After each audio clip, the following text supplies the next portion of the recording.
Comenzamos en el nombre del Padre, y del Hijo, y del Espíritu Santo. Amén. Te pedimos, Padre bueno, en este día en que celebramos a todos los fieles difuntos, que por favor puedas darle a muchas almas que están en el purgatorio la gracia de liberarse por intercesión de María Santísima, que creemos también hoy está bajando al purgatorio para acompañar a muchos hermanos difuntos que van a tener la dicha de subir al cielo, y también a otros tantos que van a ser consolados en este lugar de purificación por medio de la visita de nuestra Madre María. Te rogamos que en esta charla nos des la gracia de tomar conciencia de la importancia de orar por nuestros hermanos difuntos, de nunca olvidarlos, porque por la comunión de los santos estamos tan conectados y ellos dependen tanto de nuestra oración. Te lo pedimos, Señor, a ti que vives y reinas por los siglos de los siglos. Amén. Amén. En nombre del Padre, y del Hijo, y del Espíritu Santo. Amén. Entonces le damos la bienvenida a todos nuestros hermanos que nos acompañan de México, Estados Unidos, también de Argentina, Chile, y no sé si usted me permite ya comenzar con la charla, Marisa. Claro que sí, Padre, adelante. Muy bien. Entonces, queridos amigos y queridos hermanos, hoy vamos a hablar del purgatorio. El purgatorio es una realidad que se estudia en la escatología, en la teología católica, también es parte de las postrimerías de lo que se estudia en nuestra fe. Las postrimerías significa todo lo que va a ocurrir al final de los tiempos, también después de la muerte, en el caso de cada uno. Entonces, el purgatorio queremos verlo primeramente desde un punto de vista del magisterio de la Iglesia, de la Sagrada Escritura, y luego también algunas experiencias que han revelado los santos que han tenido un contacto más directo con el purgatorio. Pero en primer lugar, me gustaría introducir este tema diciendo lo que no es el purgatorio y lo que no es el Día de los Difuntos. Hoy es el Día de los Fieles Difuntos, pero déjenme explicar, dentro de lo que yo pueda, en qué no consiste esta fiesta católica. Bueno, no consiste claramente en celebrar a los difuntos al estilo de Halloween, ya lo hablamos en la charla de la semana pasada, porque ahí se recuerda a los muertos que están en el infierno. Y ahí también se celebra a los espíritus caídos, es decir, a los demonios. Entonces, claramente esto no es una fiesta como esa. Hay otra también que es parecida, que lamentablemente se está dando de un tiempo a esta parte nuevamente en México, que es la adoración de la Santa Muerte, el culto a la Santa Muerte. Eso también es un ritual satánico, porque en ese sentido la muerte representa al demonio, al espíritu de la muerte. Por eso la Iglesia en México y en todas partes del mundo, lógicamente, no recomienda para nada entrar en ese ritual que es diabólico. Distinto es el culto a los muertos que se realiza en México en estos 2 días, 1 y 2 de noviembre. Estuve viendo hoy día en un site del gobierno mexicano que dice lo siguiente, que el 1 de noviembre es la celebración de los niños muertos y el 2 de noviembre es la celebración de los adultos muertos. En ambos casos no se trata de la fiesta católica, porque para nosotros el 1 de noviembre es el día de todos los santos, es decir, de todas las almas bienaventuradas que ya están en el cielo, y el día 2 de noviembre, o sea, hoy, es el día en que nosotros recordamos a las almas que están en el purgatorio y que necesitan mucho nuestra oración. Entonces, un verdadero culto, ¿no es cierto?, a los muertos, sería rezar simplemente por ellos, por su descanso eterno. Incluso la palabra culto no es tan recomendable porque evoca un poco la realidad de que estas almas, si nosotros las recordamos, si les rendimos tributo, si les damos ofrendas de alimentos, otros adornos en los altares, etc., prácticamente por eso ellos estarían teniendo una condición más poderosa en su realidad espiritual. Y eso no es así, porque nosotros no somos los que le damos a los difuntos la capacidad de superarse, de progresar, de santificarse, de tener más poder, de tener más existencia, ¿no? Sino que todo lo contrario, es el Señor quien hace eso. Es Jesús quien nos santifica. Lo que nosotros sí podemos hacer es orar por los fieles difuntos, orar por las almas del purgatorio y pedir para que la penitencia que ellos están sufriendo se acorte y se torne más liviana y puedan llegar lo antes posible al cielo. Entonces, haciendo ese paréntesis de que no es la celebración de los muertos, eh, tema que después podríamos, si ustedes desean, profundizar un poco más en las preguntas, ahora paso a explicar desde el punto de vista de la doctrina qué es el purgatorio. Primeramente quiero hacerle una propaganda al catecismo de la Iglesia Católica. Miren, este libro, ojalá todo lo tengamos en nuestra casa y lo podamos estudiar mucho con nuestra familia, porque es una maravilla este catecismo que fue un regalo que nos dio el Papa San Juan Pablo II en el año 1997, fue publicado, y ahí está contenido, ¿no es cierto?, el magisterio de la Iglesia. Toda la doctrina sana, correcta de nuestra Iglesia Católica está en este catecismo.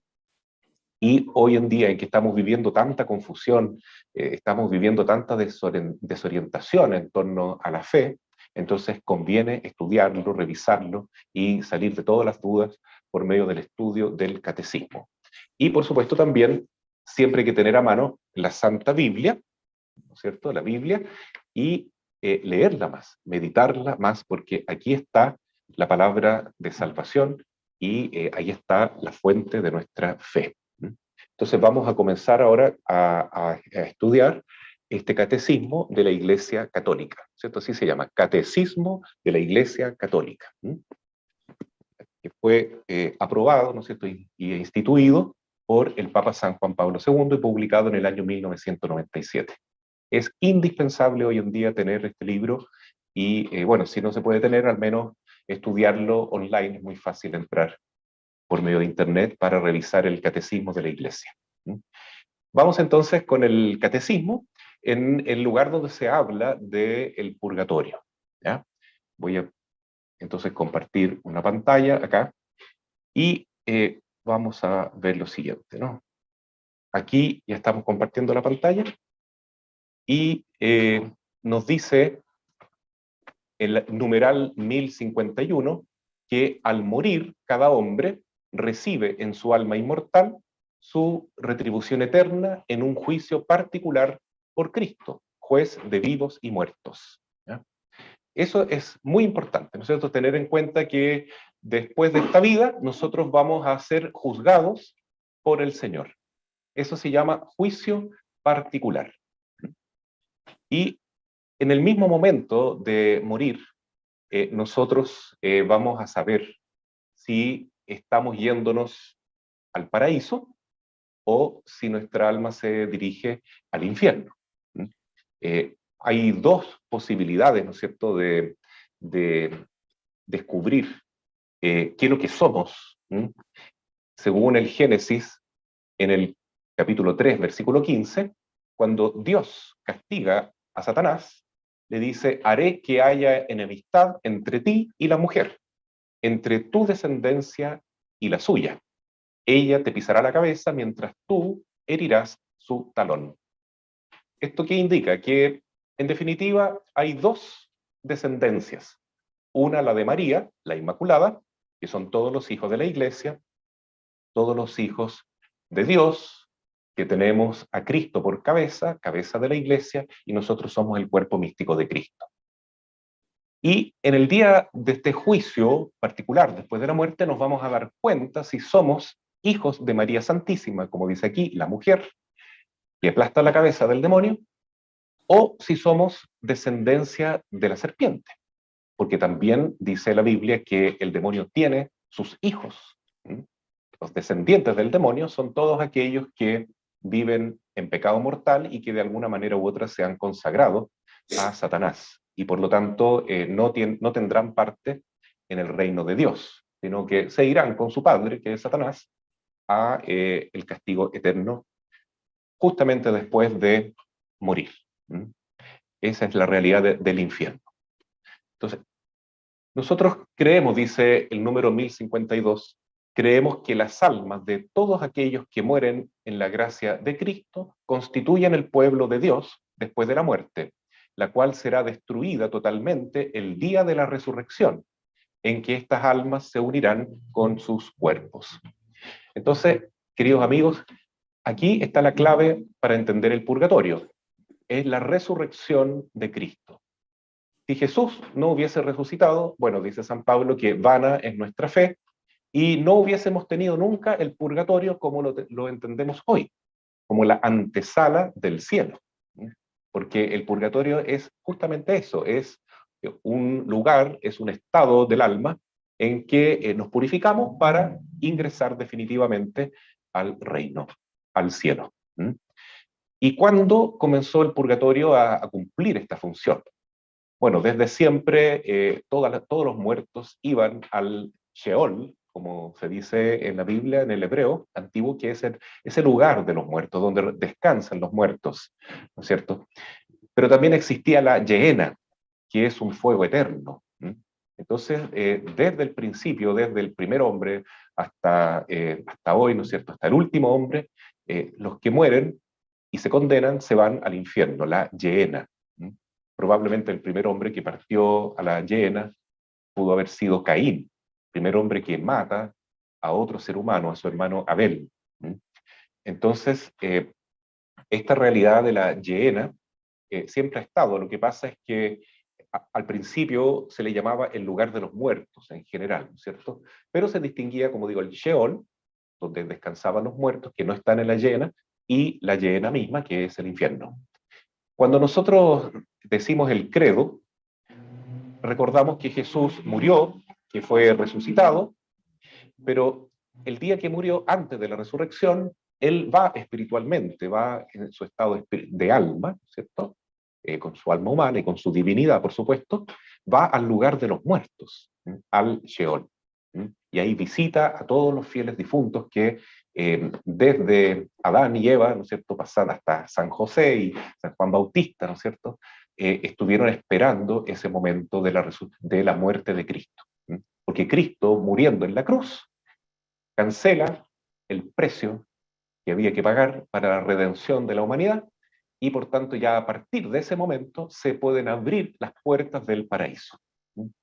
Por lo tanto, todos los que eran santos entran al paraíso, ¿no es cierto? Sabemos con certeza que al menos San Dimas, el ladrón bueno que murió al lado de Jesús en la cruz, ingresó ese mismo día que murió Cristo, es decir, el Viernes Santo, con Jesús al paraíso, porque eso se lo prometió el Señor. Te aseguro que hoy mismo estarás conmigo en el paraíso. Y lo único que hizo San Dimas, que era un ladrón, ¿no es cierto?, crucificado a la derecha de Cristo, fue reconocer que él era el Hijo de Dios y pedirle misericordia y pedirle perdón.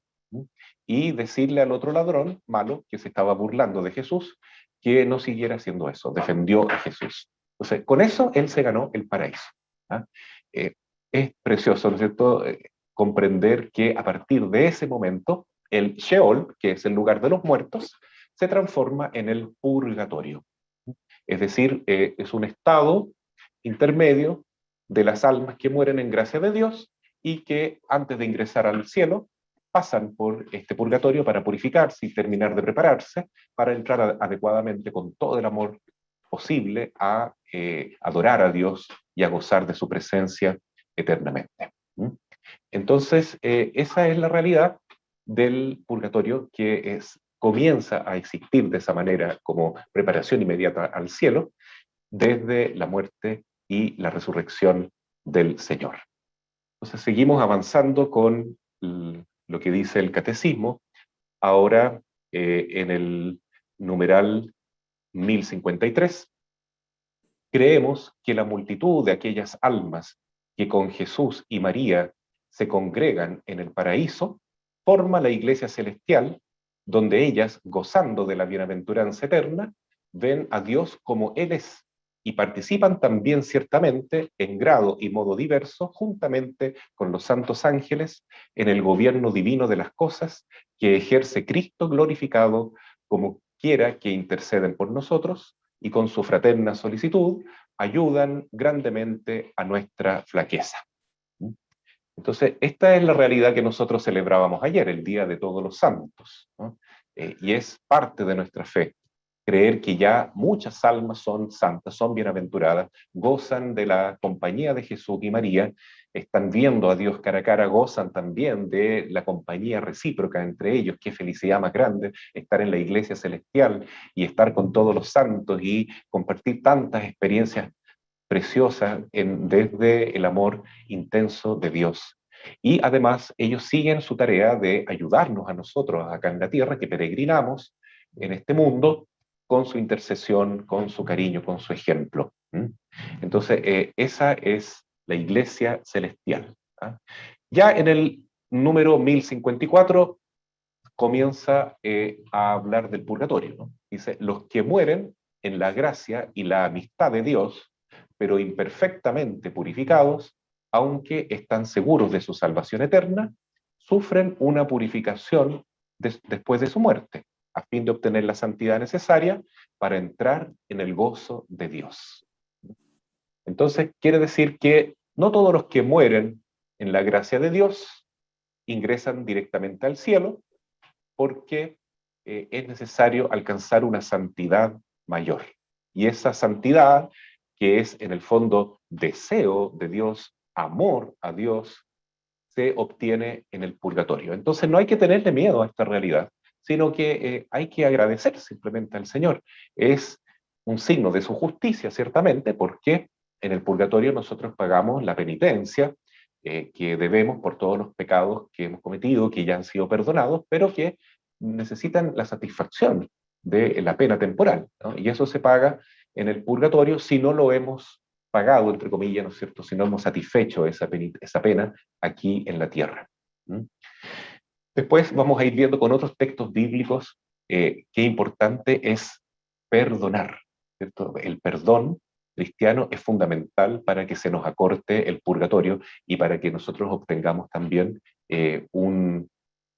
una disminución de las penas de nuestros propios pecados. Seguimos con el número 1055, en que el catecismo nos dice, en virtud de la comunión de los santos, la Iglesia encomienda los difuntos a la misericordia de Dios y ofrece sufragios en su favor, en particular el santo sacrificio eucarístico. Entonces aquí la Iglesia nos recuerda que cuando nosotros oramos por los difuntos, ellos obtienen el regalo de acortar su purgatorio. Ellos sienten más leves las penas del purgatorio, por tanto, aunque algunos santos que han tenido revelaciones particulares dicen lo contrario, ¿no es cierto? Esto yo lo leí en María Valtorta, en que el Señor le explica a María Valtorta lo siguiente, que cuando nosotros oramos por los fieles difuntos, o cuando nosotros ofrecemos la misa por ellos, que es el mejor regalo que les podemos dar, ellos sufren más incluso, ¿no? ¿Por qué? Porque la llama del purgatorio, ¿ya? Los inflama mucho más todavía. Entonces esa llama, claro, los hace sufrir un poco más, pero al mismo tiempo les hace gozar más, en el sentido de que se llenan de más amor, ¿no? Porque en eso consiste el purgatorio, ¿no? En aprender a amar a Dios. Entonces, con esa oración nuestra, ellos se inflaman de más amor, que los hace sufrir, obviamente, pero no solamente ese fuego los purifica, sino que los inflama de inmenso amor. Van creciendo, creciendo en su capacidad de amar y por lo tanto crecen en santidad y se va acortando su tiempo en el purgatorio. Y aquí es importante lo que dice también este número 1055 sobre la comunión de los santos. Nosotros decimos eso en el credo y tiene un valor enorme, ¿no? Porque nosotros estamos en una relación recíproca preciosa que Dios ha permitido en la iglesia, en la cual estamos realmente en contacto con la iglesia del cielo, porque ellos nos aman tanto e interceden por nosotros, y cuando nosotros los invocamos, ellos nos escuchan y nos acompañan, también cuando le oramos a los ángeles para que nos ayuden, y también estamos en contacto con las almas del purgatorio. Eh, el purgatorio entonces es una realidad que depende totalmente de nosotros para que pueda progresar, ¿no es cierto?, en el caso de cada alma particular. Porque los bienaventurados, los santos del cielo, no pueden interceder para que las almas del purgatorio avancen más rápido. ¿Quiénes pueden hacer eso? Somos nosotros. Porque nosotros en la tierra podemos adquirir méritos, méritos por nuestras buenas acciones, por nuestras oraciones, por nuestros sacrificios, nuestras penitencias, y sobre todo cuando ofrecemos la Santa Misa, por los difuntos. Adquirimos méritos. Aquí tenemos libertad para elegir entre el bien y el mal, y cuando elegimos el bien, hacer un acto de misericordia, por ejemplo, adquirimos un mérito, y ese mérito lo podemos aplicar por las almas de los difuntos, de tal modo que ellos puedan progresar más en santidad y en purificación. Esa es la maravilla de la comunión de los santos, que después estas almas del purgatorio, cuando llegan a niveles superiores del purgatorio, entonces interceden a su vez por nosotros. Ellos no pueden ganar méritos porque ahí solamente pueden sufrir y llenarse de amor y de santidad. No pueden ganar méritos, los méritos solamente se obtienen acá en la tierra. Pero sí, cuando ellos llegan a niveles superiores del purgatorio, entonces interceden por nosotros y nosotros estamos pidiendo por ellos. Y cuanto más cuando ellos ya ingresan al paraíso, entonces ellos con una gratitud enorme desde el cielo nos van a ayudar enormemente. Entonces, esa es la comunión de los santos, es ayudarnos en la caridad, en la fe y en la humildad del servicio, tomando muy, muy en cuenta esta realidad espiritual. Y a veces no la tomamos en cuenta porque somos muy materialistas, pero lo más real que hay en este sentido es lo espiritual, ¿no? Porque las almas que están en el purgatorio viven intensamente esa realidad espiritual y la viven, como han dicho algunos santos en revelaciones particulares, de un modo mucho más intenso en el tiempo también. Es decir, lo que es un día para nosotros acá en la tierra, para las almas del purgatorio puede ser experimentado, por decir, como 10 años, ¿no es cierto? El tiempo para ellos corre mucho más lento que para nosotros, ¿no? Entonces, imagínense ustedes el favor que les hacemos cuando rezamos por las almas benditas del purgatorio para que puedan salir, ¿no es cierto?, de esa penitenciaría, de esa verdadera, ¿no es cierto?, cárcel, entre comillas, eh, donde tienen que cumplir esta justicia divina para poder ingresar al paraíso. Eso es entonces lo que la Iglesia nos habla de la comunión de los santos, y una recomendación muy, muy grande a orar por ellos, ¿no? Cuando se hace, en cambio, el culto a los muertos de manera egoísta, claro, ¿no? A veces en algunas culturas, por ejemplo, los celtas ya hacían esto desde antes de Cristo, ¿no es cierto? Bueno, se le prendían velas a los muertos, o hasta el día de hoy también se hace eso, se les ofrecen comidas a los muertos para que ellos vengan a visitarnos en estos días. Pero ahí se corre un riesgo muy grande, y es caer en un culto egoísta de espiritismo, ¿cierto? De invocación de muertos para obtener favores de ellos o para no sentirnos tan solos porque los echamos de menos. Y eso no es lo que nosotros debemos hacer con los fieles difuntos. Ellos no necesitan que nosotros los llamemos. Debemos dejarlos descansar en paz y que vayan progresando con su penitencia, con su purgación, con su purificación en este lugar del cual estamos hablando. Eh, Tampoco es bueno, por supuesto, invocar a los muertos como para deificarlos, es decir, para tornarlos como una especie de dioses de nuestra vida. Eso se hace en algunas culturas, como en Oriente, en Japón, por ejemplo, y puede ser que el animismo antiguo, ¿no?, de las culturas indígenas, precolombinas, o de otras culturas, de otros lugares de la Tierra, en África también, se torna finalmente un culto a los muertos, como idolatrando prácticamente a los difuntos, ¿no? Y esto es muy peligroso también porque cuando se invoca a los muertos de esta manera, no olvidemos que algunos de ellos están en el infierno. Y si nosotros los llamamos, pueden hacernos mucho daño, ¿m? Porque ellos prácticamente actúan como demonios si nosotros los invocamos. Entonces, hay que tener mucho cuidado con este sincretismo que se ha ido generando en los últimos tiempos por causa de la nueva era, por causa de la apostasía general que vemos en la iglesia, de dejar nuestra fe tradicional católica para asumir otros elementos de tradiciones antiguas, precristianas, paganas, que en nada ayudan a nuestra fe. Bueno, yo creo que el aspecto positivo que tiene el, entre comillas, culto a los muertos es el siguiente, es el cariño hacia ellos, es recordarlos, es no olvidarlos, tenerlos en cuenta. Eso es muy importante, pero lo que ellos piden de nosotros no es que los invoquemos, no es que les pidamos favores, no es que los utilicemos para nuestras necesidades, no es que los idolatremos, que los tornemos dioses nuestros, ni mucho menos, sino que los ayudemos simplemente en el nombre de Jesús a que puedan progresar en su vida espiritual y puedan llegar al cielo. ¿Mm? En el número 1056, la Iglesia nos advierte diciendo lo siguiente, siguiendo las enseñanzas de Cristo, la Iglesia advierte a los fieles de la triste y lamentable realidad de la muerte eterna, llamada también infierno. ¿Ya? Eso entonces es una realidad. El católico que dice que el infierno no existe o que si existe está vacío y que Dios no puede permitir que las almas permanezcan eternamente en el infierno, se está autoengañando y está cayendo en una herejía, porque el infierno lamentablemente es una realidad.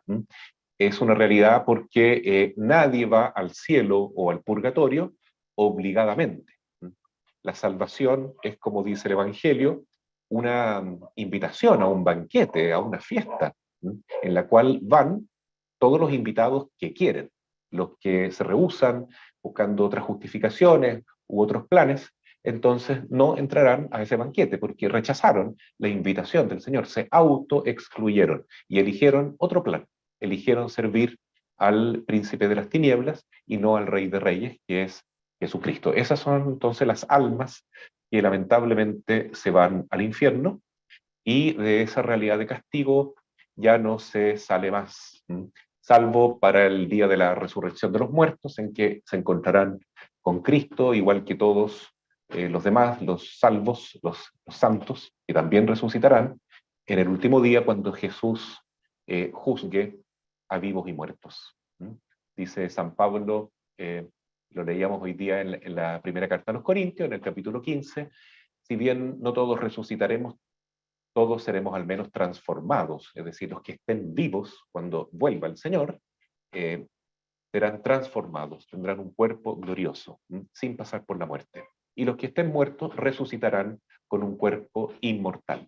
Esa inmortalidad vale para los que están salvos, los que están, ¿no es cierto?, bendecidos por la salvación eterna, y para los que lamentablemente están condenados. También ellos tendrán un cuerpo para siempre, pero será un cuerpo presumiblemente bastante feo, monstruoso, demoníaco casi, ¿no es cierto?, hecho para sufrir en el infierno. Entonces, esto realmente hay que tomarlo muy en serio porque, hermanos, realmente es lo único que interesa en esta vida.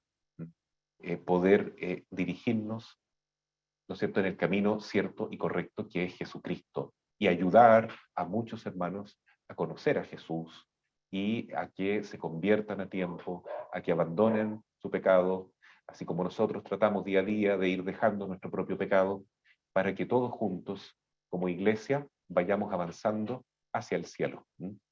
Eh, como dice aquí en el 1058, la iglesia ruega para que nadie se pierda, porque como dice también el apóstol Pablo en la primera carta a Timoteo, Dios quiere que todos los hombres se salven, que todos los hombres se salven. Dios quiere que todos los hombres se salven y Cristo murió para salvar a todos los seres humanos. Pero como digo, no todos se salvan porque no todos quieren aceptar este don de la salvación de Cristo. Y vuelvo al 1057, en que explica un poco más la pena principal del infierno, que consiste en la separación eterna de Dios, en quien solamente puede tener el hombre la vida y la felicidad para las cuales ha sido creado y a las cuales aspira. Entonces, claramente el catecismo, la enseñanza de la Iglesia, nos indica que el infierno es una separación eterna de Dios. No hay vuelta atrás, no hay posibilidad, como le decía Abraham, acompañado de Lázaro, que se había muerto recién, y le decía al rico de Pulón, al banquetero, que era un injusto, que era un hombre tan egoísta que nunca quiso compartir con los pobres sus bienes, le dijo, hay un abismo entre ustedes y nosotros. Nadie de aquí puede pasar allá y nadie del infierno puede pasar acá.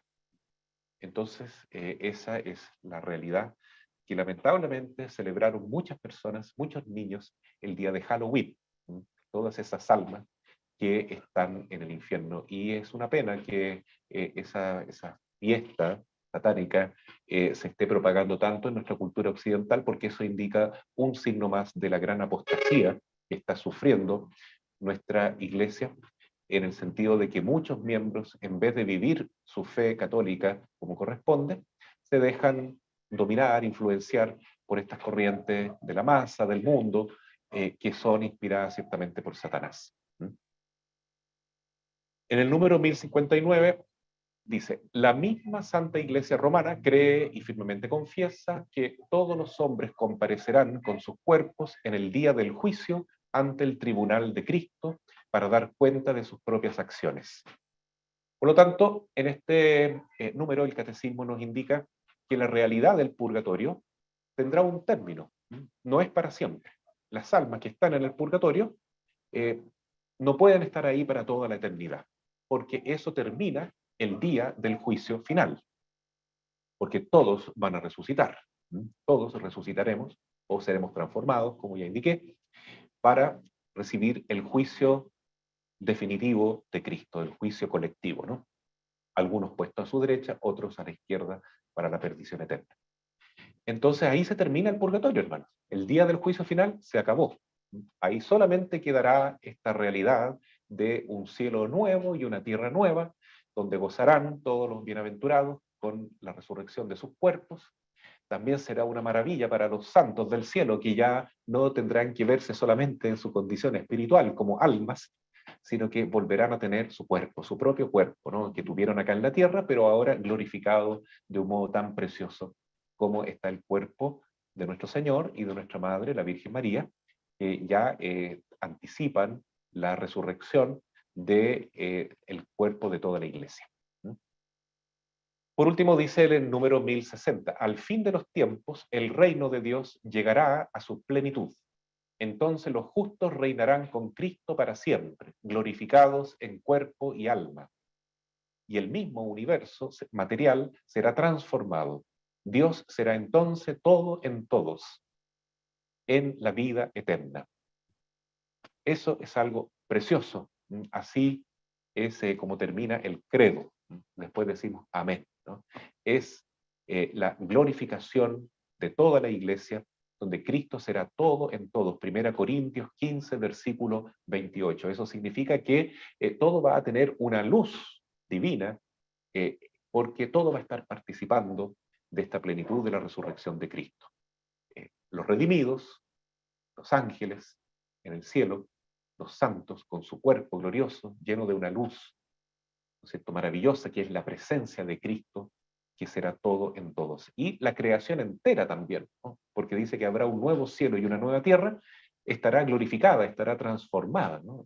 ¿Habrá un mundo material? Sí, porque habrá una nueva tierra. ¿No? Habrán cosas corporales. Solo Dios sabe qué tipo de cosas corporales habrán en esa nueva tierra. Podemos especular que habrán plantas maravillosas, animales preciosos, como los que hay ahora, pero todo mucho, mucho más lindo, porque todo está hecho para glorificar a Dios y para el bien del hombre, que debe gozar de esta plenitud eterna con Dios, no solo en el cielo, sino también en esta nueva tierra. Vamos a subir un poquitito viendo lo que explica con más detalle acerca de la realidad del purgatorio. Porque aquí dice algunas, el catecismo señala algunas lecturas bíblicas. Primero nos dice que el purgatorio es una verdad de fe. ¿Ya? Esto no es optativo, hermanos. No podemos decir, me gusta la idea del purgatorio, pero no me gusta tanto, mejor me quedo con el culto a los muertos, que es más entretenido que se está haciendo ahora. ¿No? No. Si somos católicos, debemos aceptar la realidad de que hay purgatorio, que hay infierno y que hay cielo. ¿No? Es necesario, ¿no es cierto?, porque es un dogma de fe. Esto fue definido en el concilio de León y Florencia en el siglo XIV después de Cristo, y luego ratificado en el siglo XV después de Cristo, en el concilio de Trento. Entonces, escuchando, la tradición de la Iglesia, haciendo referencia a ciertos textos de la Escritura, como 1 Corintios 3, 15, habla de un fuego purificador. Ahí si ustedes quieren, entonces, ver en la Escritura, aquí el Magisterio nos enseña que 1 Corintios 3, 15, nos habla, ¿no es cierto?, de esta realidad del fuego purificador. Vamos a ver inmediatamente en qué consiste eso, ¿ya? Esto es precioso, hermanos, es lindísimo, porque habla del purgatorio de una manera maravillosa.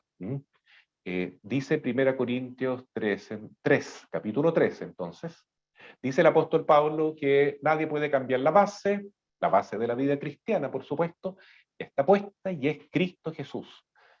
Después en el versículo 12, sobre este cimiento se puede construir con oro, plata, piedras preciosas, madera, caña o paja. ¿Ya?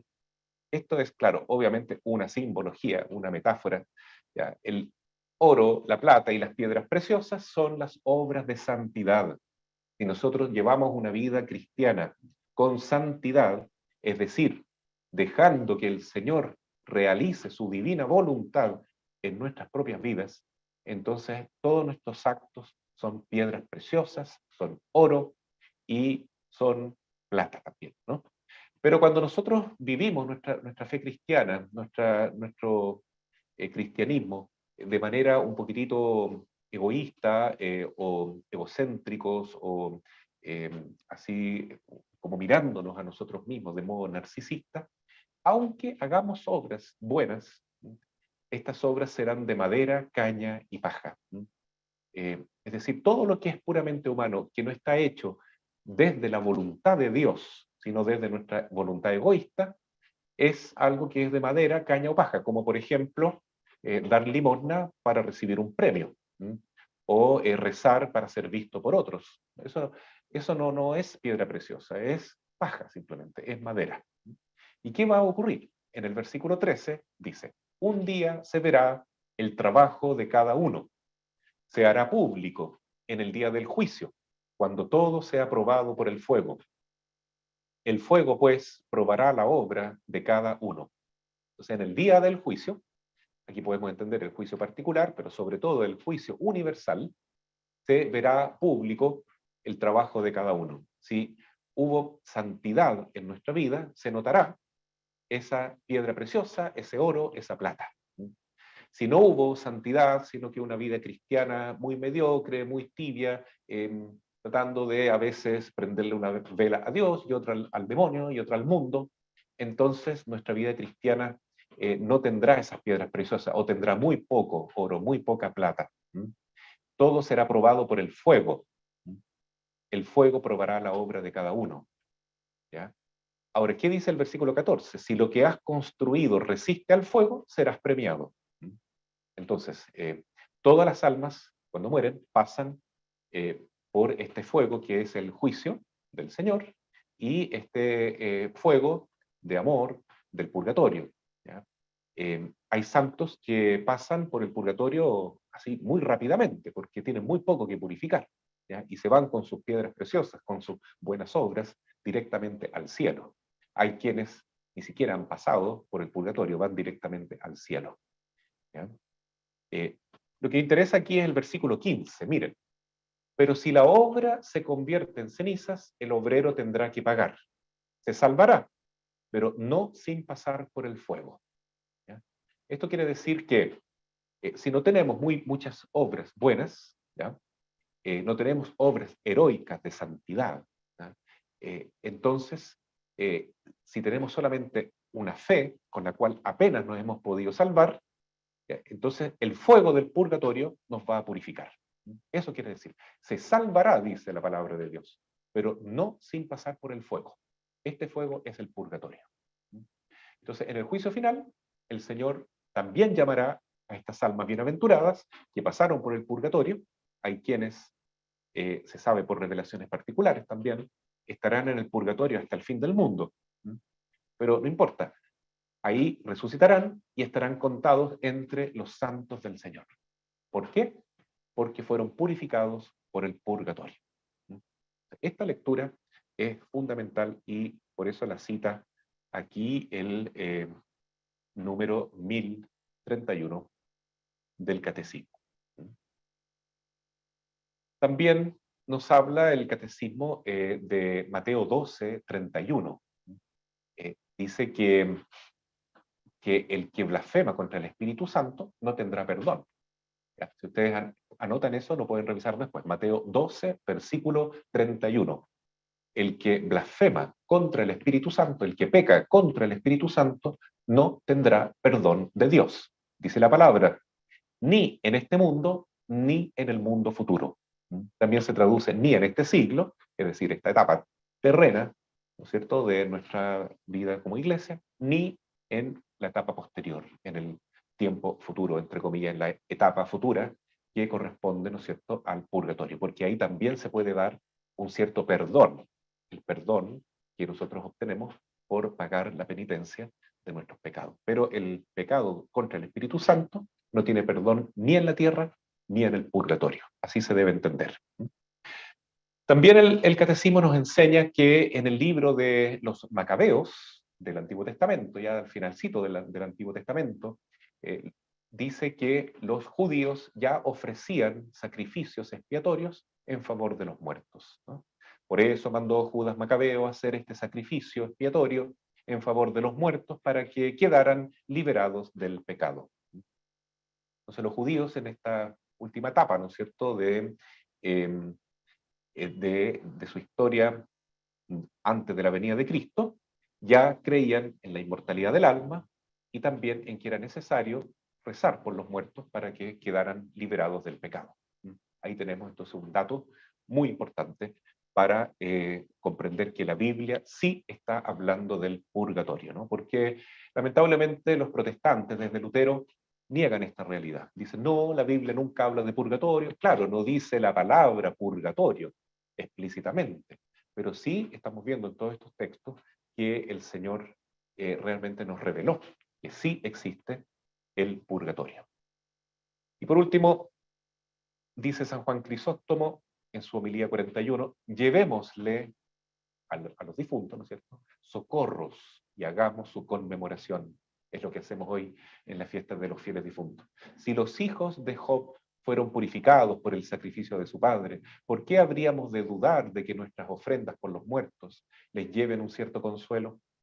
No dudemos, pues, en socorrer a los que han partido y en ofrecer nuestras plegarias por ellos.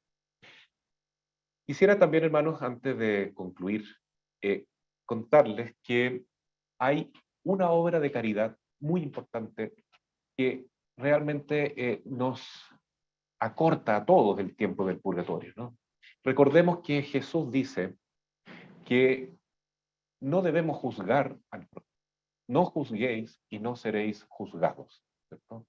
Es decir, debemos tener criterio hoy más que nunca suficiente para juzgar qué es el pecado, saber perfectamente qué es pecar, qué es el pecado. Pero nunca debemos juzgar al prójimo, a sus intenciones. Eso solamente lo puede hacer Dios. No juzguéis y no seréis juzgados. ¿Qué pasa? Si nosotros perdonamos al prójimo, Dios nos perdonará a nosotros. Eso lo dice también el Padre Nuestro. Pero si nosotros no perdonamos, nos enseña Jesús que nosotros no seremos perdonados.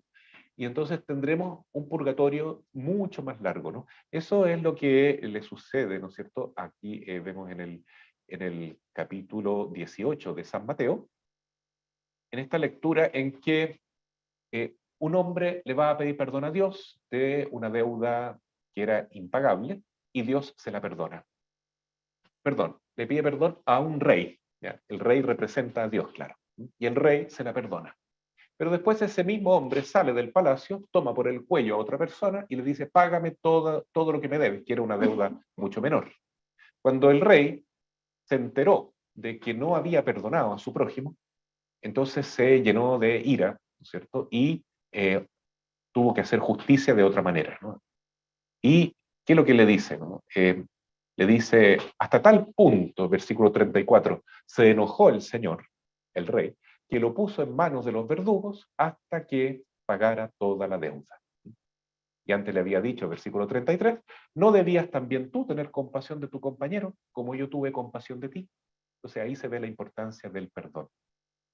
Perdonar nos ayuda tanto porque libera nuestra alma del vicio, del odio, que es un veneno, es una herida tremenda que nos hace sufrir mucho y nos permite también transmitir mucho amor, mucha felicidad al prójimo.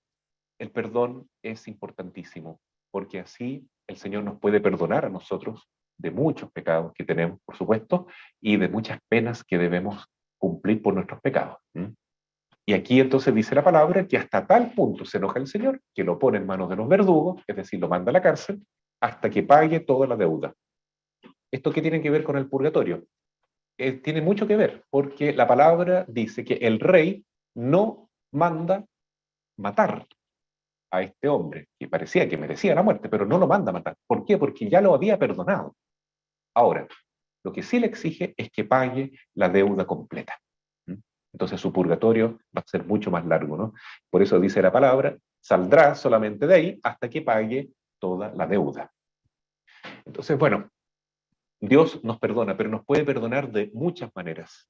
Y eso depende de cómo es nuestra capacidad de amar. Si nosotros también perdonamos, lógicamente que el perdón de Dios va a ser mucho más efectivo en nuestra propia vida, vamos a tener un purgatorio mucho más corto y vamos a poder ayudar a muchos hermanos nuestros, ¿no es cierto?, que han fallecido, para que sus almas descansen luego en el paraíso.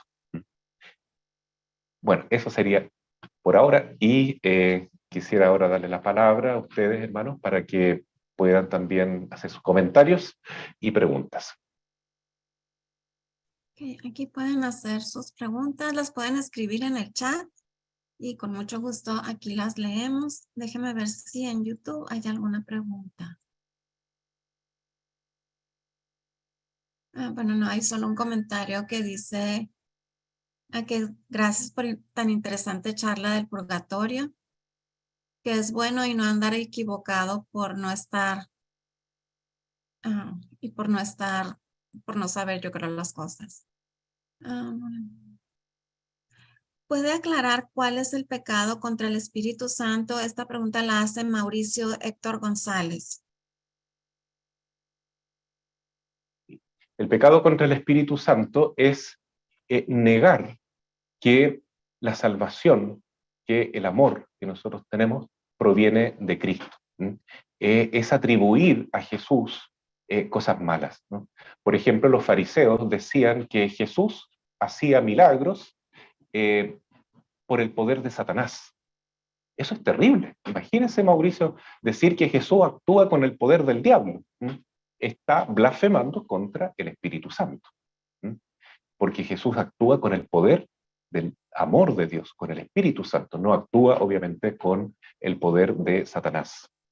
Entonces, cada vez que nosotros atribuimos al demonio cosas que vemos en la iglesia que son maravillosas, como el poder de los sacramentos, el poder de la confesión, el poder de la comunión, etc., y hablamos mal de la obra de Cristo a través de su iglesia, también estamos pecando contra el Espíritu Santo, y eso no tendrá perdón de Dios. Denise, ¿gusta leer la que sigue, la que está aquí en Zoom? Sí, claro, sí. Dice, ¿qué pasa con las almas de los niños abortados? ¿A dónde van esas almas? Pregunta Carolina.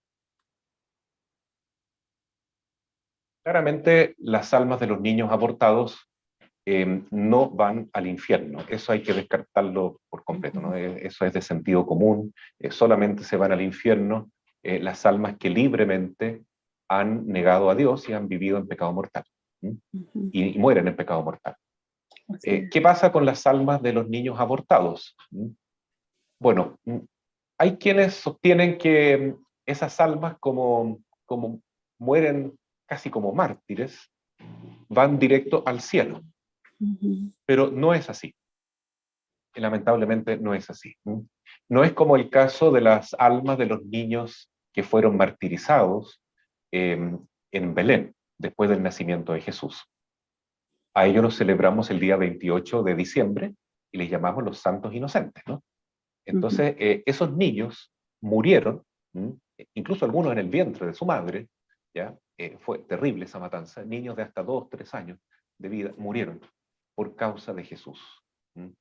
Y en el momento de morir, ¿no es cierto?, ellos supieron que habían dado su vida por Cristo y graciosamente, ¿no es cierto?, con mucho amor, con mucha generosidad, ellos ofrecieron su vida por Jesús. Entonces ellos fueron precursores de la muerte de Cristo. El primer precursor no fue San Juan Bautista, sino que fueron estos niños inocentes de Belén, que murieron por causa de Jesús. Y quien muere por causa de Jesús, muere mártir. Y entonces merece el cielo directamente, ¿no? Todos los mártires pasan directamente al cielo. Ahora, ¿qué pasa con los niños abortados? Los niños abortados, ellos saben lo que está pasando.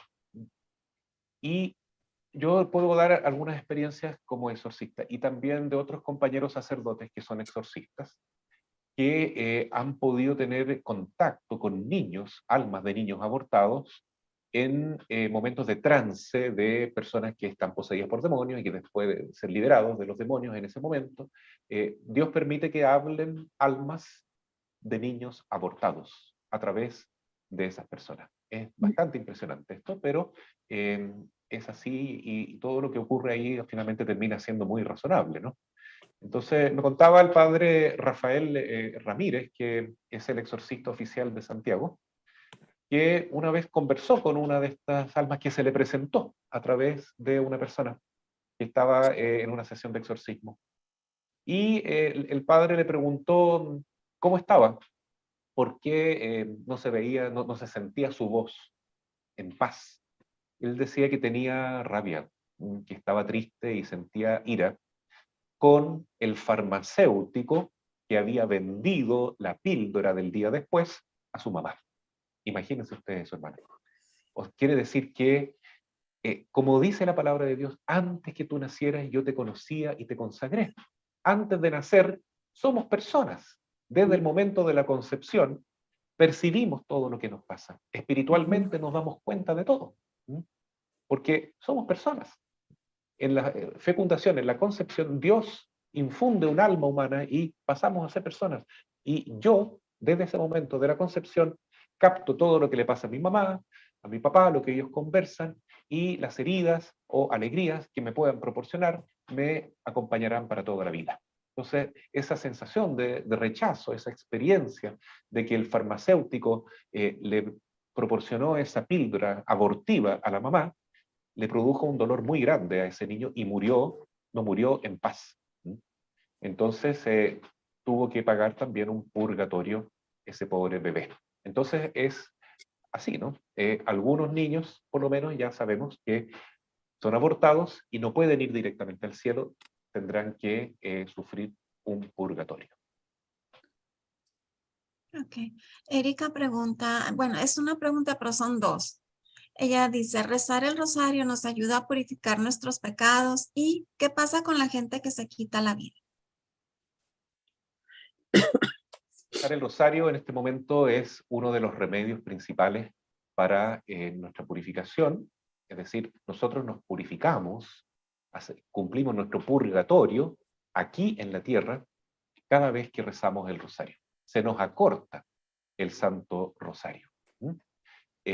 Y no solamente eso, sino que la Santísima Virgen dice en Fátima a los niños, a Jacinta, Francisco y Lucía, que si ellos rezan el rosario y ofrecen sacrificios, mortificaciones, penitencias por otras personas vivas, también se puede obtener la conversión de esas almas que están en pecado mortal. De esas personas que si se mueren, se pueden ir al infierno. ¿Ya? Entonces, realmente es muy importante la oración del Santo Rosario, porque nos purifica, nos santifica y ayuda a purificar, a convertir y a sanar y a santificarse a nuestros hermanos. Y rezar el Santo Rosario por las almas del purgatorio también es muy agradable a Dios, ¿no?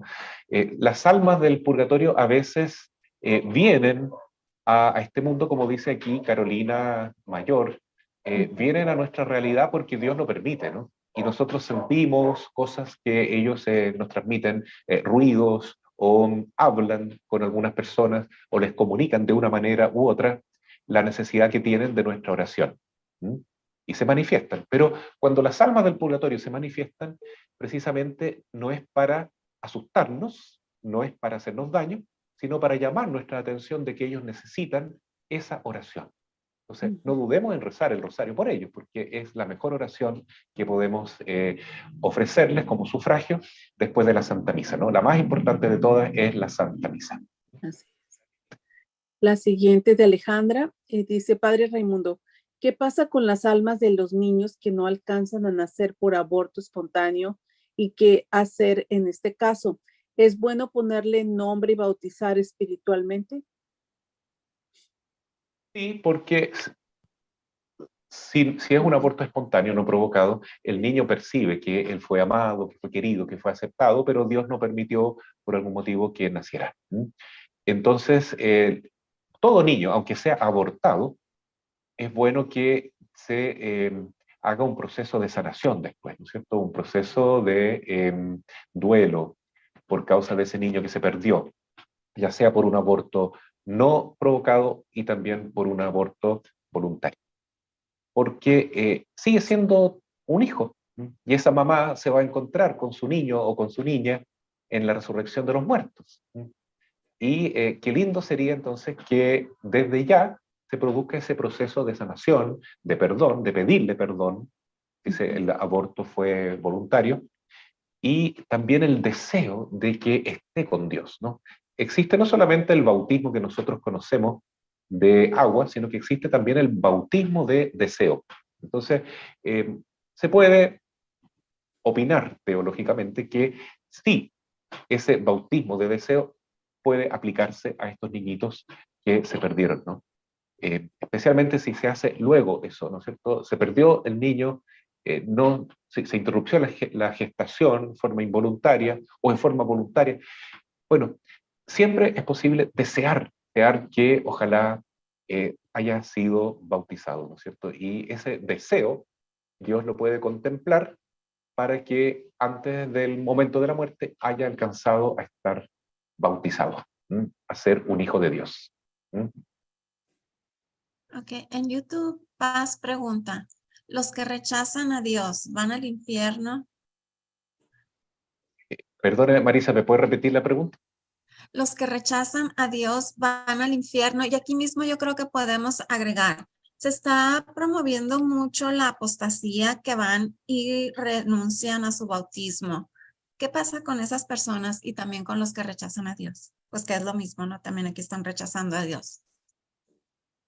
Claro, porque Jesús dice que todos los que lo nieguen en esta vida, lamentablemente ellos también serán negados en la otra vida, ¿no es cierto? Es necesario ser fieles al Señor y perseverar en nuestra fe. Si nosotros apostatamos de la fe, entonces estamos poniéndonos contra Cristo. Si somos anticristos o anticristianos, no tenemos ninguna posibilidad de salvación, porque estamos en pecado mortal. Y nadie se puede ir al cielo y al purgatorio con el pecado mortal, ¿no? Esa onda que hay ahora en algunas sectas satánicas de, entre comillas, desbautizar, ¿ya? No es otra cosa que la apostasía de la fe. llevada al máximo, ¿no es cierto?, de la expresión posible. Y decir, yo apostato, yo no quiero ser más cristiano, yo consagro mi vida de ahora en adelante al príncipe de las tinieblas, bueno, eso es ciertamente es un pecado mortal. Un pecado mortal porque va contra el primer mandamiento, que nos exige amar a Dios sobre todas las cosas y no adorar ninguna criatura, sea en la tierra o encima de la tierra en el cielo, ¿no? Refiriéndose a ángeles caídos, ¿no? Entonces el culto satánico de por sí ya es una apostasía de Cristo y por supuesto que siempre es posible arrepentirse, convertirse y salir de ese pecado mortal hasta el momento de la muerte. Es posible, ¿no es cierto?, la redención, y por eso debemos rezar mucho por ellos, no juzgarlos, no condenarlos, sino orar por su conversión. Sí, la próxima es de Erika. ¿Qué pasa con la gente que pide ser cremada, ya que la Iglesia Católica, tengo entendido, que no lo permite? La Iglesia Católica no recomienda la cremación, pero tampoco la prohíbe, ¿ya? No, no es que no la permita. Pero ¿por qué no es recomendable? Porque, puesto que el cuerpo, cuando muere, ¿no es cierto?, ya no es cuerpo, se transforma en un resto mortal, en un cadáver. Sin embargo, es importante ese resto mortal. Nosotros tuvimos acá, imagínense, el lunes, la alegría más grande de recibir las reliquias de Santa Margarita María de Alacoque. Son sus restos mortales, pero para nosotros son sagrados, ¿no? Se veía la costilla, se veía la clavícula, ¿cierto?, de Santa Margarita María, entre otras partes de su cuerpo, ¿no? Pero ese cuerpo, ese mismo cuerpo, un día va a resucitar. Entonces, ¿qué es mejor, díganme ustedes? Darle un entierro cristiano al cuerpo de nuestros seres queridos, o a nuestro propio cuerpo, y venerar ese lugar, ¿no es cierto?, porque cuidarlo, protegerlo, el lugar de la tumba, del sepulcro, cuidarlo, protegerlo, porque ahí va a ser el lugar de la resurrección de esa persona. Entonces, si uno crema a un cadáver, ¿qué está haciendo? Un signo que lamentablemente no es tan bonito, que es quemarlo, ¿no es cierto? Como hacían los paganos antiguos, que quemaban estos cadáveres, ¿no es cierto? Y después esparcían las semillas, las cenizas. Entonces, uno al esparcir la ceniza por el río, por el mar, por lo que sea, por el viento, le está restando el valor, ¿no es cierto?, desde la fe a la resurrección. No está expresando un acto de fe en la resurrección, porque lo lógico es que se cuide ese cadáver y ese lugar donde fue enterrado, donde fue inhumado, como se dice, porque ahí va a resucitar, ¿ya? Además, hay personas que guardan las cenizas en su casa. Imagínense ustedes que esa alma se fue al infierno. ¿Conviene tener esas cenizas en la casa? Eso puede transformarse en un portal de los demonios y de esta misma alma condenada. Hay personas que hacen con las cenizas algunos objetos de artesanía y los usan, ¿ya? Dicen, por amor a mi ser querido, así lo tengo muy cerca, ¿no? Pero eso es una falta de respeto, creo yo, ¿no es cierto? Pienso que hay que respetar el cadáver de nuestros seres queridos y ojalá llevarlos al camposanto, al cementerio, aunque no sea tan económico, ¿no es cierto?, como es una cremación, ¿ya? Entonces, por todos esos motivos y porque al parecer esta moda de la cremación vino con los masones, y los masones no son precisamente personas que aman mucho a la Iglesia Católica, todo lo contrario, quieren verla desaparecer, ¿ya? Y ellos introdujeron nuevamente este rito pagano de quemar el cadáver para transformarlo en ceniza. Entonces, por eso y por muchos otros motivos, no es recomendable la cremación. Sin embargo, no es prohibido como pecado, ¿cierto? La Iglesia nunca ha dicho que eso sea un pecado mortal, ¿ya? Ok. Eduardo Fusel pregunta, hola padre, buenas noches. ¿Qué pasa con las almas de los soldados que en el cumplimiento del deber quitan la vida de sus adversarios e inintencionalmente la de civiles por daño colateral? Es muy buena pregunta. Al respecto, nos enseña Santo Tomás de Aquino que quitar la vida de otra persona se puede aprobar, entre comillas, exclusivamente en el caso de la defensa personal y la defensa del país o de la nación o de la comunidad en una guerra justa. Entonces ahí no hay intención de quitarle la vida a otra persona. Solamente defender la propia familia, defender la propia patria, ¿no es cierto? O defender la propia vida, y si no queda otro recurso que quitar la vida del agresor, entonces en ese caso no es pecado, porque para que haya un pecado mortal tiene que haber un conocimiento de que lo que uno hace es malo, tiene que haber un objeto grave y tiene que haber el consentimiento, ¿no es cierto?, de que lo que se está haciendo es malo. Entonces, quitarle la vida a otra persona, en ese caso, de defensa personal o en una guerra justa, no implica que la persona verdaderamente quiera la muerte del enemigo, en este caso del agresor, sino que están defendiendo lo que debe defender. Y por eso en ese caso no sería pecado, o solamente Dios puede juzgar la intención del soldado que está en una guerra de esa naturaleza. La siguiente pregunta, San José, dice, consulta de Eladio Lienlav. Al fallecer una persona, ¿es normal que un familiar sueñe con el fallecido o su alma está en pecado? Normalmente cuando soñamos con un ser querido que ya partió, es porque Dios permite esa visita a través del sueño para que no lo olvidemos. Miren, nosotros cometemos el error muchas veces de celebrar en los funerales eh, a nuestros muertos como si ya fueran santos. Los canonizamos en los funerales. Muchas veces estamos haciendo eso y es un grave error. Porque por cariño, claro, por amor, uno recuerda las cosas buenas de los seres que ya partieron. Pero entre discurso y a veces también el mismo sacerdote, uno mismo comete el error de prácticamente dejar entre líneas que la persona era un santo que ya está prácticamente en el cielo. Entonces, eso genera una sensación equívoca de que ya no necesitan más oración, porque ya lo canonizamos, ya está en el cielo, ya es Él que vele por nosotros, prácticamente, ¿no? Ya estás en un lugar mejor, se dice, ya estás gozando de Dios. Nos gustaría que fuera así, pero lamentablemente el que juzga eso es el Señor, no somos nosotros. Entonces es mejor no canonizar a nadie y rezar por los fieles difuntos siempre, siempre. Y si hay una manifestación en un sueño o de otra naturaleza, no hay que tener miedo. Simplemente hay que aplicarse más a la oración y ofrecer más sacrificios, misas, intenciones de oración por ese difunto.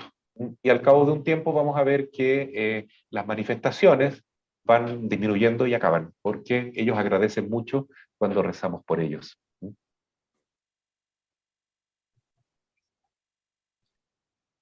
Ok, en YouTube dice Mauricio Héctor González, dice, creo que no respondió respecto a las personas que se suicidan. Y perdón, sí, no lo respondí. Antiguamente la iglesia no celebraba exequias por los suicidas, porque se consideraba que era un pecado mortal, que el último acto que habían cometido era grave, moralmente grave, y por lo tanto ni siquiera se les hacía un funeral adecuado, ¿no? Pero de un tiempo a esta parte la iglesia ha cambiado esa visión porque con los nuevos conocimientos que tenemos de la psicología, ¿cierto?, y de la antropología, nos damos cuenta de que una persona que se suicida no siempre está en pleno conocimiento y no siempre tiene el consentimiento necesario, no está en pleno uso de su voluntad cuando comete esa acción, ¿ya?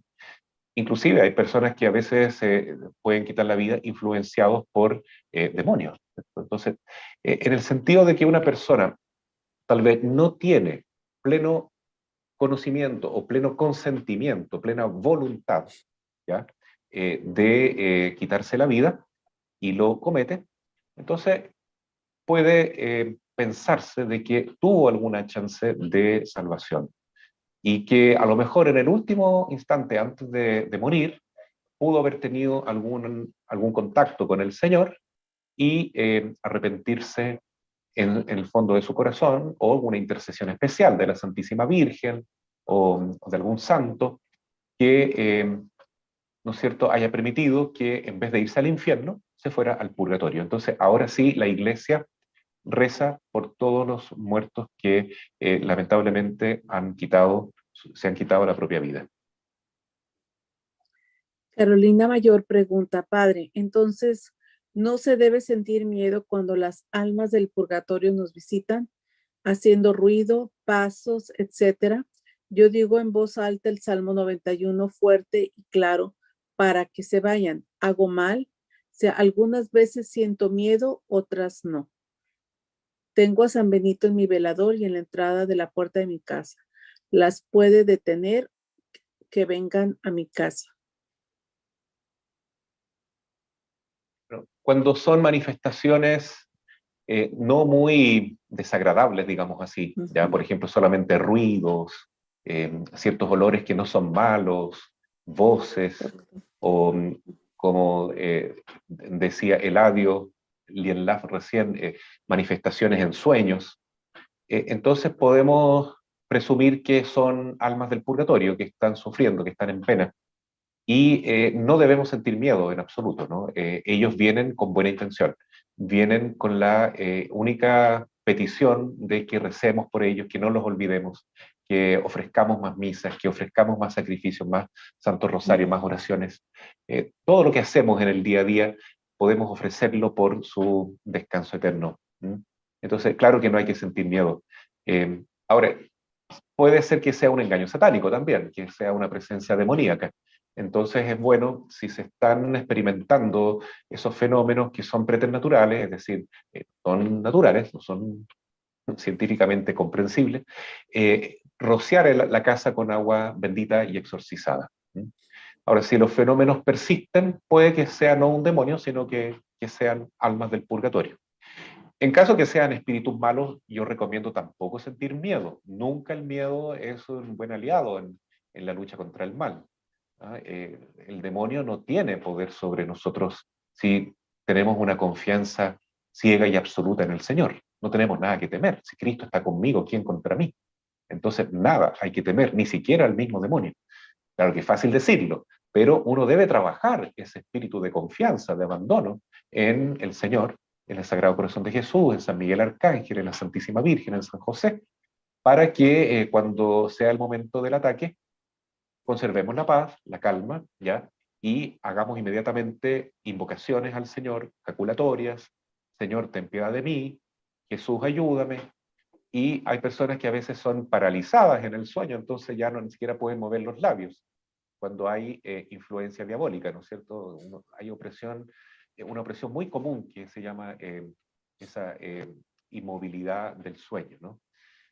Y la persona está semiconsciente. Entonces, ¿qué puede hacer? Inmediatamente evocar en la mente el nombre de Jesús, porque el nombre de Jesús tiene mucho, mucho poder.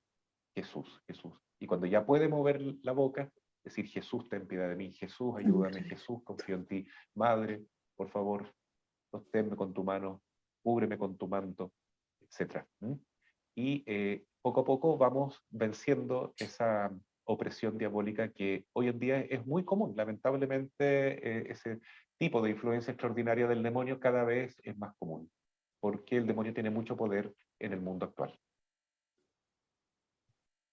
La siguiente pregunta es, es José Tanquilla, dice: buenas tardes, padre, soy José de La Rioja. ¿Es verdad que si rezamos por las almas del purgatorio? Esta pregunta ya la respondió, pero, o sea, no de aquí, pero, ¿y si estas son elevadas al cielo, también oran por nosotros luego? Sí, sin duda. Si nosotros oramos por las almas del purgatorio y ellos tienen la dicha de ingresar antes al cielo, nunca se van a olvidar de nosotros, siempre van a agradecer enormemente y nos van a ayudar mucho. Ahora, hay revelaciones particulares de muchos santos que indican lo siguiente, que en el purgatorio hay 3 niveles. ¿Ya? Hay un nivel más básico, que es donde entran las almas que están más cargadas de pecado, ¿ya? y en ese nivel básico se sufre muchísimo, y hay muchos gemidos, y hay mucho dolor, en el fondo, ¿no? Entonces, en ese nivel las almas tienen muy poco conocimiento de lo que nos pasa a nosotros, ¿no es cierto? No saben mucho qué pueden hacer por nosotros tampoco, ¿no? Obviamente que ellos están concentrados en su propio dolor. Después viene una nueva etapa, que es un purgatorio medio, ¿m? Donde ahí ya las llamas del purgatorio no son tan dolorosas, tienen la visita de la Santísima Virgen y de otros santos y de San Miguel Arcángel, y entonces ya ellos pueden tener más claridad de que nosotros estamos rezando por ellos, de que estamos intercediendo, y ellos agradecen mucho eso, mucho, nunca se van a olvidar de pedir por nosotros, y a medida que se van acercando al cielo, ellos también interceden por nosotros acá en la tierra, ¿no?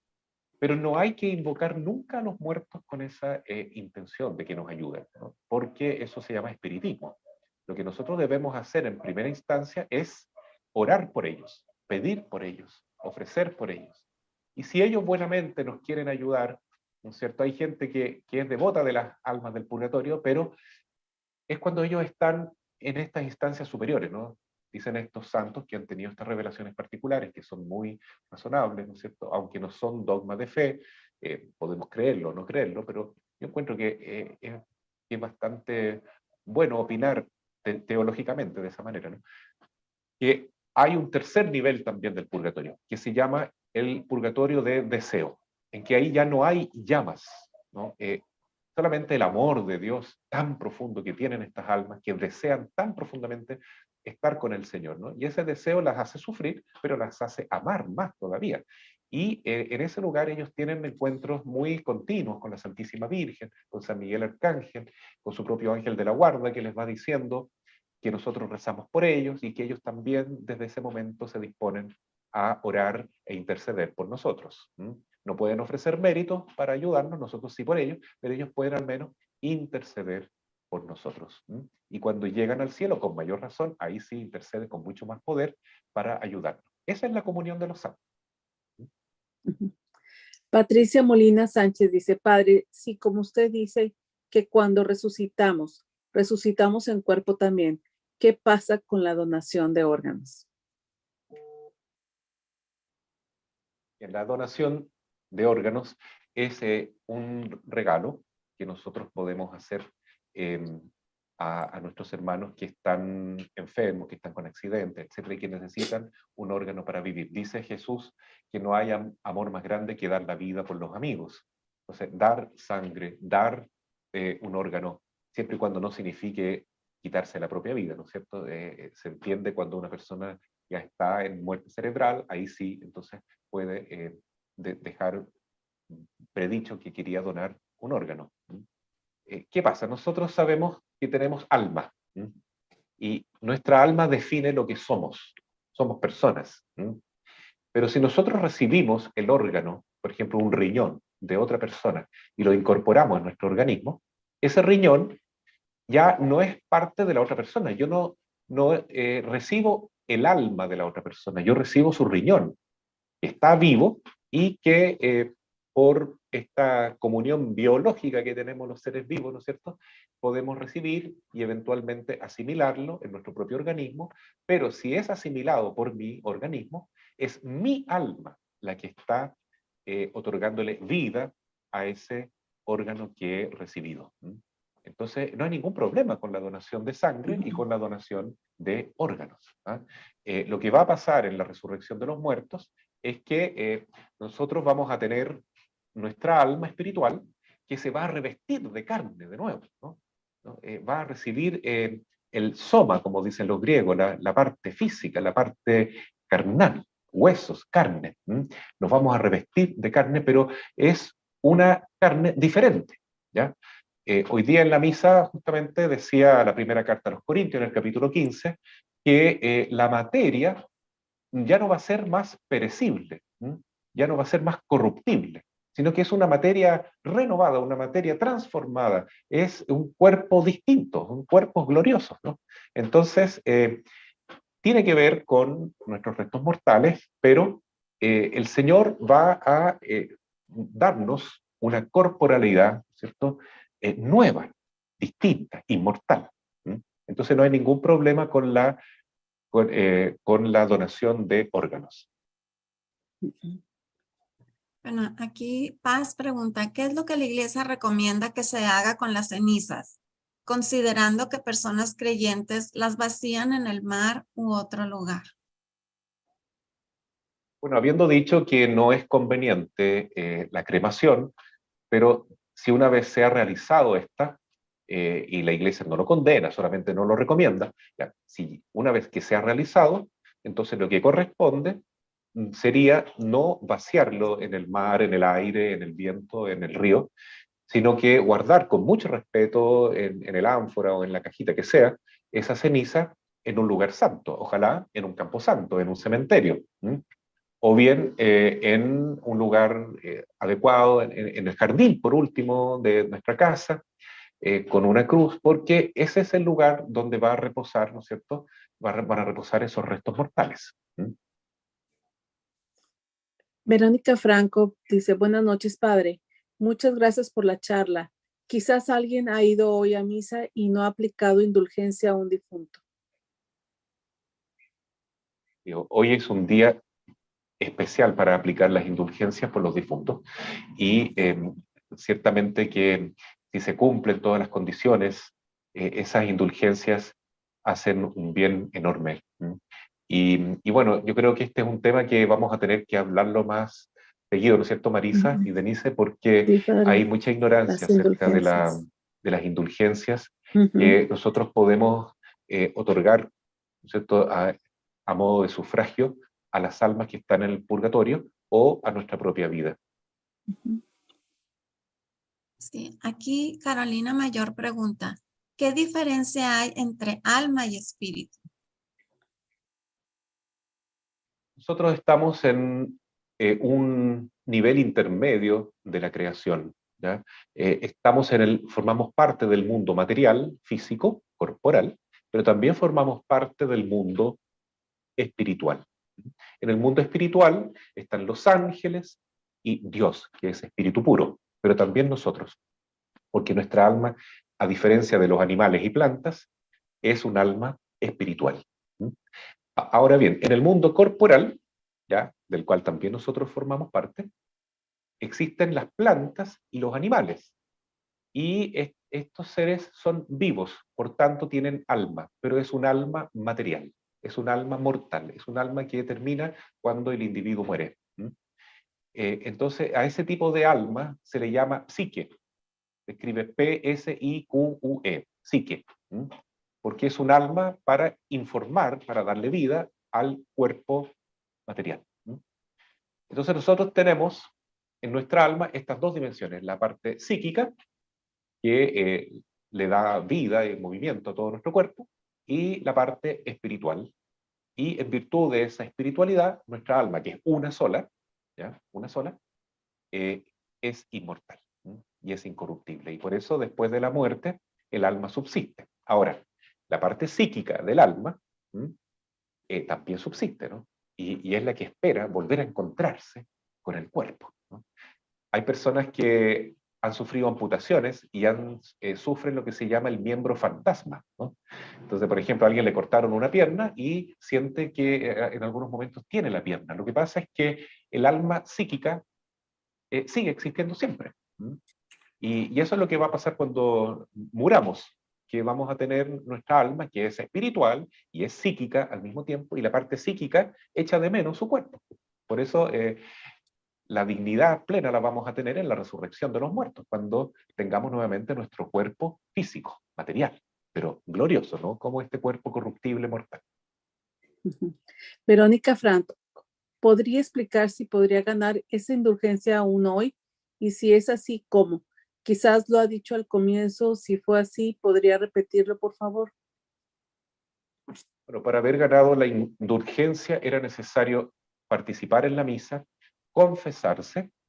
La confesión puede ser en los próximos 8 días o una semana antes de hoy, ¿no? Y también ofrecer un Padre Nuestro, una Ave María, un credo por las intenciones del Santo Padre el Papa. y aplicar con todo cariño, ¿no es cierto?, esa indulgencia por un alma por la cual nosotros estamos rezando, que creemos que puede estar en el purgatorio. En el caso de que esa alma esté en el cielo, ¿ya?, y Dios vio que la indulgencia fue bien ejecutada, esa gracia no se pierde, sino que se aplica a otra alma del purgatorio.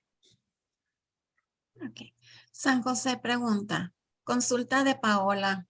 Hola, ¿se pueden hacer misas por los niños no nacidos? ¿Se podrían bautizar?